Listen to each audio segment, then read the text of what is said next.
जय सियापति रामचंद्र भगवान की जय। एक विशा सरगहा सीता का विलाप और सरमा राक्षसी का उसे सांत्वना प्रदान करना।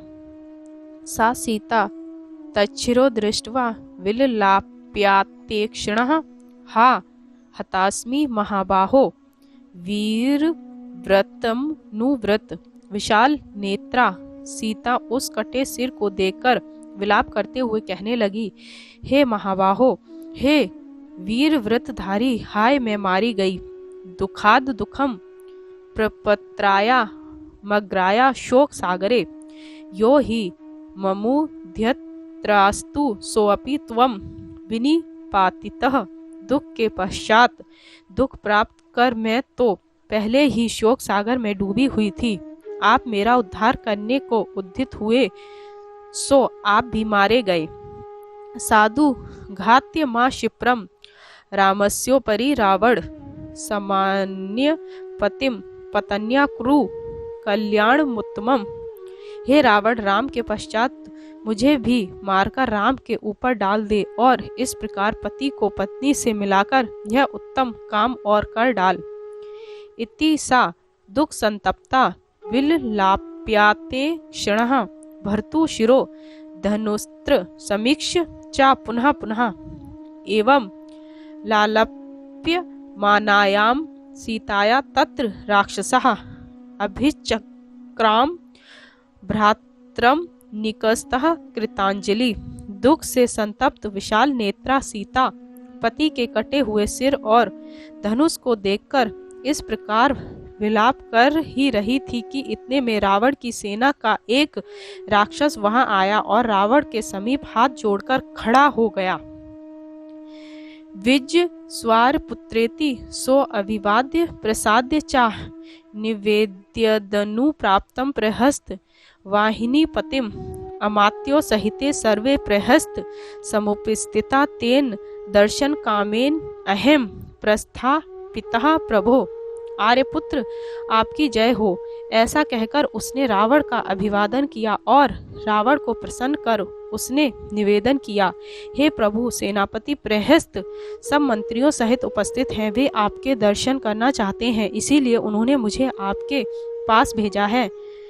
नूनमस्ति महाराज राज भवातक्ष मानवितम किच दात्येकम कार्य तेषाम त्वम दर्शनम क्रूर। महाराज, कोई ऐसा महत्वपूर्ण कार्य आ पड़ा है जिसमें आपकी आज्ञा अपेक्षित है, अतः आप उन्हें दर्शन दीजिए। एतत् श्रुत्वा दशग्रीवो राक्षस प्रतिवेदितम अशोक वनिकाम त्यक्त्वाम मंत्रिणाम दर्शनम ययो। उस राक्षस की इन बातों को सुनकर रावण अशोक वाटिका को छोड़कर मंत्रियों से मिलने के लिए चल दिया। सा तु सर्वे समर्थ्येव मंत्री भी कृत्यमात्मनः सभां प्रविश्य विदधो विदित्वा राम विक्रमम।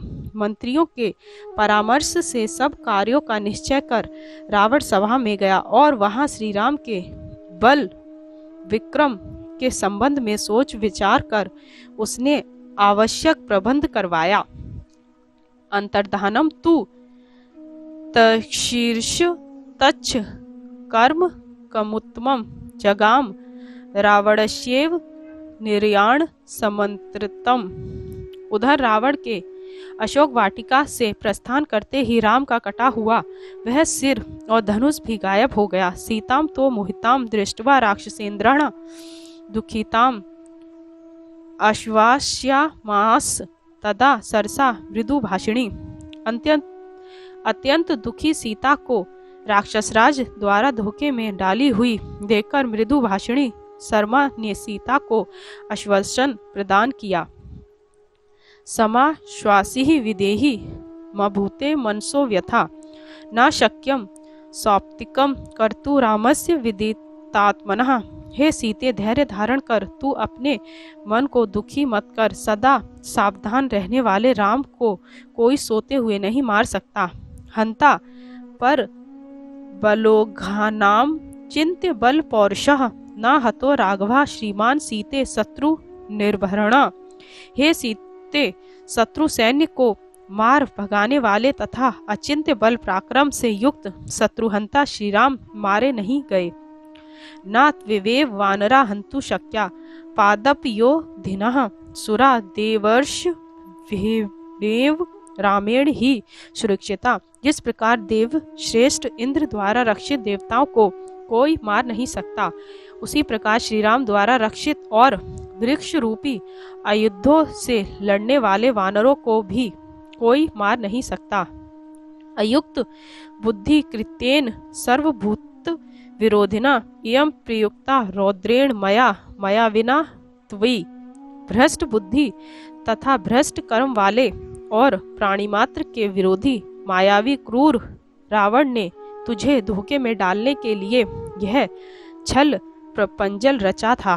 शोकस्ते विगतः सर्व कल्याणम त्वामुपस्थितम ध्रुवम त्वाम भजते लक्ष्मी प्रियम प्रीतिकरम शृणु। हे सीते, अब तो तेरा सारा शोक नष्ट हो गया और हर्ष का समय उपस्थित हो गया है। अब तुझे निश्चय ही विजय लक्ष्मी प्राप्त होगी।